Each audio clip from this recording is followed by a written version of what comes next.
bakar lilin supaya Bapak mati. Ternyata Bapak belum mati. Saya bilang, puji Tuhan, Bapak pulang dan lihat saya. Saya diutus oleh Tuhan.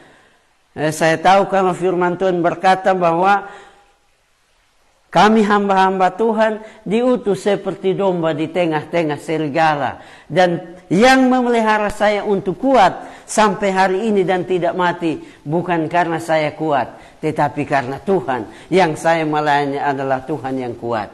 Karena Tuhan yang hebat, maka Dia menolong saya untuk tidak mati dan mau melayani Bapa. Dan saya tetap bersuka cita, berbahagia, puji Tuhan, sampai 17 tahun baru dia meninggal. Dan ketika dia meninggal, orang bilang meninggal dalam keadaan tenang. Saya bilang dia sudah Tuhan layani dan dia terima Tuhan.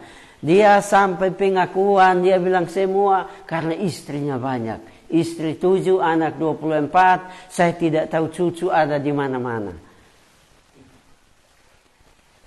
Karena ketika ada, dan ini saya bilang orang fasik bukan orang yang tidak mengenal Tuhan.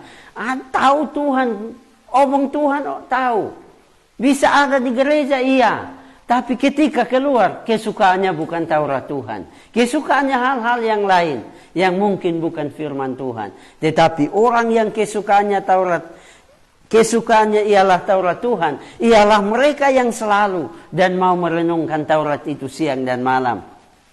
Contohnya seperti kita yang hari ini kita ada di sini Bapak, sekalipun lelah, sekalipun capek, tapi kita masih punya kerinduan pagi ini kita ada di tempat ini untuk merenungkan Taurat itu.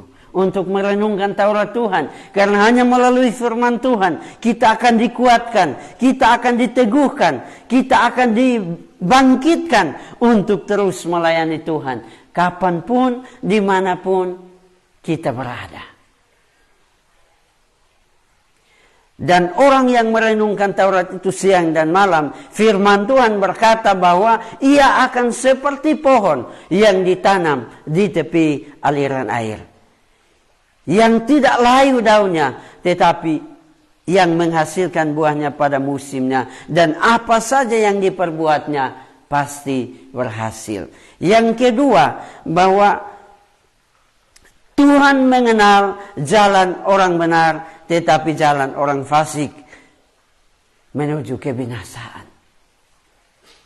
Satu hal yang juga kita perlu renungkan dan kita pastikan bahwa kita sebagai hamba-hamba Tuhan, sekalipun kita diperhadapkan dengan berbagai macam tantangan, cobaan, ujian dalam setiap kita melayani Tuhan, baik dari dalam jemaat maupun di luar jemaat, kita dijanjikan bahwa Tuhan mengenal jalan hidup kita, tetapi jalan orang fasik menuju kebinasaan. Orang yang kesukaannya ialah Taurat Tuhan menuju kepada hidup yang kekal, tetapi orang yang kesukaannya ialah gosip dan lain sebagainya, dalam hal ini orang fasik, mereka akan mengalami satu hal yang namanya kebinasaan.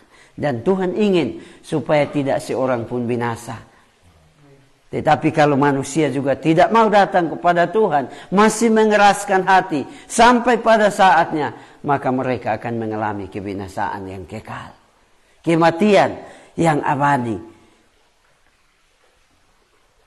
Dan dua hal itu yang dapat saya bagikan kepada kita sebagai renungan pada pagi hari ini. Biarlah firman Tuhan ini memberkati kita semua yang ada pada saat ini untuk menjadi kekuatan, menjadi peneguhan untuk kita terus menjalani kehidupan ini bersama dengan Tuhan. Tuhan Yesus memberkati kita semua. Amin.